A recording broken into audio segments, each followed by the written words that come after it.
इस वेरिएंट के बारे में कई बातें हैं जो जानना जरूरी है।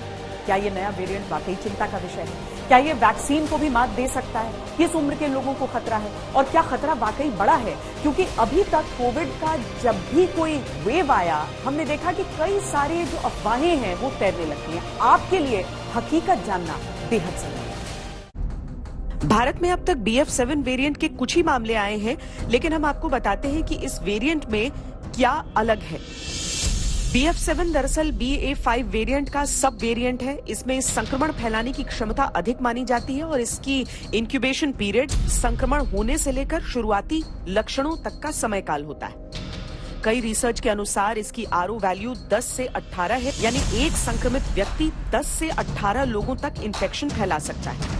दुनिया में सबसे ज्यादा लोग BA5 से ही संक्रमित हुए हैं। हालांकि भारत में BA5 या BA4 की तुलना में BA2.75 सबसे ज्यादा लोगों को अपनी चपेट में ले चुका है। हमें इस नए वेरिएंट के बारे में ये पता है कि दो चीजें ये करता है। जैसे आपने दिखाया कि ये ज्यादा जल्दी फैलता है, कि ये ज्यादा इन्फेक्शियस है, इसलिए ज्यादा लोगों को ये एक व्यक्ति ज्यादा लोगों को इन्फेक्ट करता है। दूसरा, इस वेरिएंट में कुछ हद तक इम्यून एस्केप मैकेनिज्म भी है, जिससे जिन लोगों को पहले वैक्सीन लग चुकी है या पहले कोविड हो चुका है, उनमें भी फिर से इन्फेक्शन हो सकता है। इस वेरिएंट से नए केसेस हो सकते हैं, केसेस बढ़ भी सकते हैं, लेकिन जैसे हमने पिछले साल देखा था कि एकदम हॉस्पिटल में एडमिशन बढ़ जाएंगी या डेथ्स बढ़ जाएंगी, ऐसी सिचुएशन नहीं लगता कि हमारे यहाँ देश में होगी। महामारियां फैलती हैं तो अफवाहें भी साथ चलती हैं। कहा जा रहा था कि ये वेरिएंट वैक्सीन को भी मात दे सकता है, लेकिन स्वास्थ्य मंत्रालय ने ऐसी सभी अफवाहों से इनकार किया है। कोविड-19 के नियमन में चल रहे लगातार प्रयत्नों के अंतर्गत और विश्व में बढ़ रहे कोविड के केसों को देखते हुए केंद्रीय स्वास्थ्य मंत्रालय वैश्विक स्थिति पर नजर रख रहा है। कोविड-19 के बदलते वेरिएंट से सार्वजनिक स्वास्थ्य के सामने जो चुनौतियां पैदा हो रही है, उस पर सरकार लगातार कदम उठा रही है। राज्यों को भी स्थानीय स्तर पर सामुदायिक निगरानी बढ़ाने के लिए और कोविड को नियंत्रित करने के लिए सलाह दी जा रही है। हमारे देश में हम सबको वैक्सीन लग चुका है, एटलीस्ट 2 डोजेस तो लग चुके हैं। ज्यादातर पॉपुलेशन को कोविड भी हो चुका है, ओमिक्रॉन काफी हद तक लोगों को हो चुका है, तो नेचुरल इम्यूनिटी भी काफी ज्यादा है। इसलिए हमारा इम्यून सिस्टम, हमारे पॉपुलेशन का इम्यून सिस्टम काफी अच्छा प्रोटेक्टिव इफेक्ट देता है ओमिक्रॉन के इस नए वेरिएंट से। उनके कंट्री में सिचुएशन बिल्कुल अलग है, इसलिए वहां पे अब वायरस एकदम फैल रहा है, जैसे हमारे यहाँ पिछले 1-2 साल में हुआ था। पर डॉक्टर गुलेरिया, बूस्टर डोज की भी यहाँ पर भारत में एक पूरी तरीके से ड्राइव ही चली, लेकिन 72 करोड़ लोग लगभग अभी भी हैं जिन्होंने बूस्टर नहीं लिया है। साथ ही जिन लोगों को 6 महीने हम समझें कि हो चुका है बूस्टर डोज लिए हुए, क्या अब एक चौथे डोज की बारी आ रही है?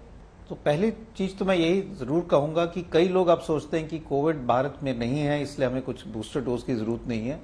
तो मैं सबसे पहले तो ये कहूंगा कि कोविड भारत में अभी भी है, कहीं दुनिया से कोविड नहीं गया है।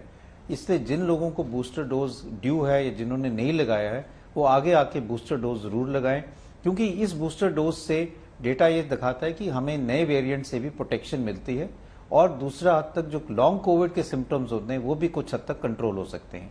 इसलिए मैं यही सब लोगों को कहूंगा कि अगर आपने बूस्टर डोज नहीं लगाया तो घबराए नहीं और आगे आके बूस्टर डोज लगाएं।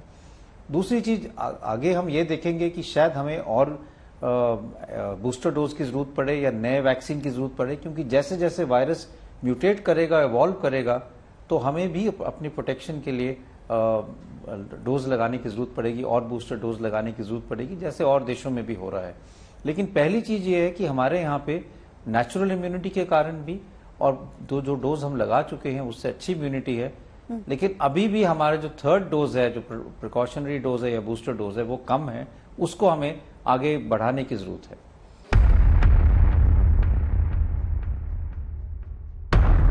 BF7 वेरिएंट सांस तंत्र के ऊपरी हिस्से को संक्रमित करता है। इसकी वजह से बुखार, खांसी, गले में खराश, नाक बहना, कमजोरी और थकावट जैसे लक्षण आते हैं।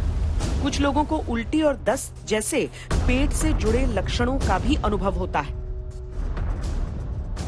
BF7 के 10 से 18 लोगों के संक्रमण दर से तुलना करें तो पिछले ओमिक्रॉन वेरिएंट से केवल 5 लोगों में संक्रमण फैलता था।